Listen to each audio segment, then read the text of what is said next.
আপনার যত প্রপার্টি আছে, টাকা পয়সা আছে, ব্যালেন্স আছে, এগুলোকে এমন সম্পদে রূপান্তরিত করতে পারেন যেগুলো সাস্টেইনেবল, যেগুলোর ভ্যালু কমে যায় না, সময়ের সাথে সাথে ভ্যালু পড়ে যাবে না, বরং বাড়তে থাকবে। আপনি পরবর্তীতে লাভবান হবেন ইনশাআল্লাহ। একটু খোলাসা করছি। মনে করেন আমাদের এখানে এক ভাই 1 বছর চাকরি করেছে বা শ্রম দিয়েছে। 1 বছর শ্রম দেওয়ার পরে সে মাসিক 1 লাখ টাকা করে পেয়েছে। 1 বছরে 12 লাখ টাকা সে পেয়েছে। এই 12 লাখ টাকা হচ্ছে তার 1 বছরের শ্রমের মূল্য। আমার কথা বোঝেন, ইকোনমিক্স বোঝাচ্ছে এখন। শ্রমের মূল্য, 1 বছরের শ্রমের মূল্য হচ্ছে আপনার 12 লক্ষ টাকা, প্রতি মাসে 1 লক্ষ টাকা করে। আর টাকা বলতে কোন টাকা? আপনার পকেটে যেটা আছে ওটাই বলছে। আপনার পকেটে যেটা আছে ওইটার কথাই বলছে। এখন আপনি এটাকে নিয়ে গেলেন, নিয়ে গিয়ে আপনার স্ত্রীকে দিলেন বা আপনার সন্তানকে দিলেন, দিয়ে বললেন যে ঠিক আছে এটা রেখে দাও, আগামী 10 বছর পরে এই 12 লক্ষ টাকা আমাকে বের করে দিবে।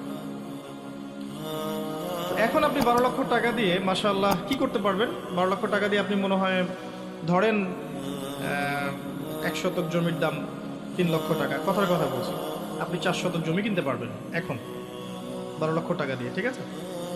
10 বছর পর বের করে দেখছেন যে আপনি 4 শতক জমি কিনতে পারছেন না, আপনি 2 শতক পাচ্ছেন। ওই 12 লক্ষ টাকা দিয়ে আপনি 4 শতক পাচ্ছেন না, পাচ্ছেন কত শতক? 2 শতক। তার মানে আপনার 12 মাসের পরিশ্রমটাকে 6 মাসে নিয়ে আসা হয়েছে। আপনার 12 মাসের মাথার ঘাম পায়ে ফেলা যে শ্রম, এটাকে 6 মাসে নিয়ে আসা হয়েছে। বাকি 6 মাস শ্রমের মূল্যটা কোথায় চলে গেল? কথা বুঝে আসে নাই? কোথায় চলে গেল? কেউ না কেউ আপনার শ্রমটা চুরি করেছে তাহলে। কিন্তু যদি এমন হতো যে আপনি 12 মাসে বেতন পেয়েছেন 12 দিনার, কথার কথা। দিনার কি জিনিস জানেন তো? কি দিনারের কথা কোরআনে আছে? আছে? কোন সূরায় আছে বলেন তো? নাই? মাশাআল্লাহ, অনেক পড়াশোনা করো তোমরা। সূরা আল ইমরানে নাই? তিনটার দিনারের কথা নাই? সূরা ইউসুফে দিরহামের কথা নাই? ইউসুফ আলাইহিস সালামকে কি দিয়ে কিনেছিল? না, দিরহাম দিয়ে। দিনার সোনার মুদ্রা, দিরহাম রৌপ্য মুদ্রা। যাই হোক, মনে করেন আপনার 12 মাসের শ্রমের মূল্য হচ্ছে 12 দিনার, মাত্র 12 দিনার আছে। এই 12 দিনার দিয়ে আপনি এখন 4 শতক জমি পাবেন। এটা 12 লক্ষ টাকার মান, কথার কথা ধরে নিয়েছি। এখন যদি এটা এই সম্পদে রূপান্তর করা হতো তাহলে আপনি 10 বছর পর এই শ্রমটাকে হারাতেন না, আপনার শ্রমের মূল্যটা কমে যেত না, হয়তো বাড়তো। এখন যদি আপনি আপনার সমস্ত প্রপার্টিগুলোকে সাস্টেইনেবল সম্পদে রূপান্তরিত করেন, দেখবেন ইনশাআল্লাহ 10 বছর, 15 বছর, 20 বছর পর আপনার সম্পদের ভ্যালু বাড়বে, কমবে না। কমে যাচ্ছে কেন? বিকজ এগুলো নিয়ন্ত্রণ অন্য জায়গা থেকে করা হচ্ছে। আর আমরা এগুলো নিয়ে কখনো ভাবিনি, ভাবার প্রয়োজন মনে করিনি। আর যখন কেউ এগুলো নিয়ে কথা বলতে গেছে তার টুটি চিপে ধরেছিল, খবরদার কথা বলতে।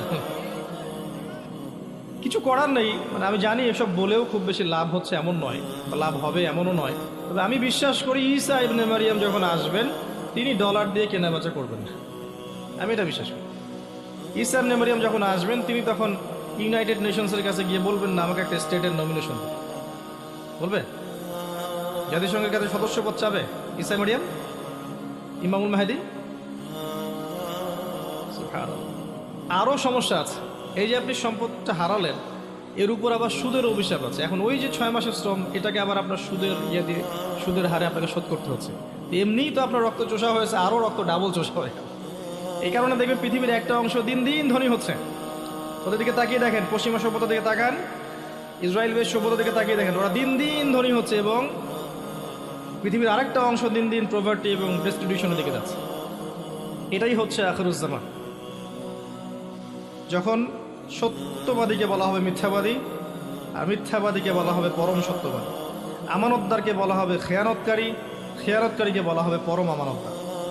দাসী তার মনিবকে জন্ম দিবে, মানে সমাজের ন্যায় অন্যায়, সত্য মিথ্যা, হালাল হারামের মানদণ্ড টোটালি উল্টে যাবে। আমরা এখনো সাস্টেইনেবল সম্পত্তি বুঝতে পারিনি। যাই হোক, এটা অন্য ইস্যু, আমরা ইকোনমিক্স নিয়ে পর কথা বলবেন ইনশাআল্লাহ। আমি যেটা বলতে চাচ্ছি, আপনি এটা করতে পারেন কনস্ট্রাকটিভ কাজ, যে আপনি আপনার সম্পদগুলোকে সাস্টেইনেবল সম্পদ রূপান্তর করতে পারেন, আপনি ভবিষ্যতে লাভবান হবেন ইনশাআল্লাহ। জমি কিনে রাখেন, ব্যবসা ইনভেস্ট করে রাখেন, অথবা আপনি আপনার গৃহপালিত পশুতে ইনভেস্ট করে রাখেন, আপনি পরবর্তীতে হয়তো লাভবান হবেন। এখন যদি ফেলে রাখেন, আপনি আপনার সম্পদের মান হারাবেন, এটা মনে রাখেন।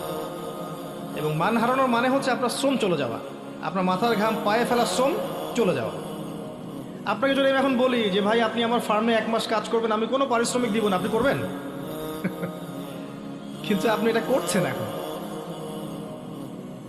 আপনি এটাই করছেন, ফ্রি অফ কস্ট। 6 মাসের শ্রম চলে গেল, আমার কিছুই বলতে পারলাম না, বুঝলাম না আমি। কে যে শুষে নিল, কারা শুষেছে বলবো? মেরাজের রাতে নবী সাল্লাল্লাহু আলাইহি ওয়াসাল্লাম দেখে এসেছেন এক শ্রেণীর মানুষকে রক্তের নদীতে ফেলে মাথা ফাটিয়ে দেওয়া হচ্ছে। দেখে এসেছেন না? রক্তের নদী কেন? কারণ তারা এমন কিছু মানুষ ছিল যারা ইকোনমিক্সের মধ্য দিয়ে, সুদের মধ্য দিয়ে মানুষের রক্ত চুষে খেয়েছে।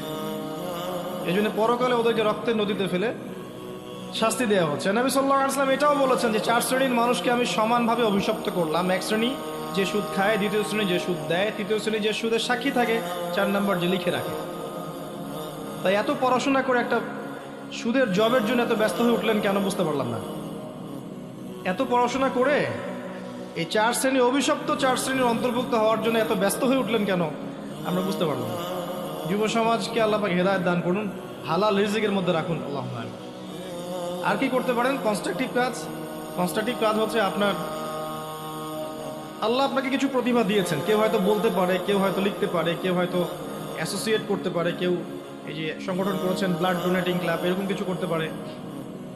কেউ হয়তো ভালো বক্তা, ভালো খতিব, ভালো ইমাম, ভালো আলেম। এক এক মানুষকে আল্লাহ পাক এক একটা প্রতিভা দিয়েছেন, কাউকে মাল, কাউকে সম্পদ, কাউকে জনবল, কাউকে জমি জমা ইত্যাদি।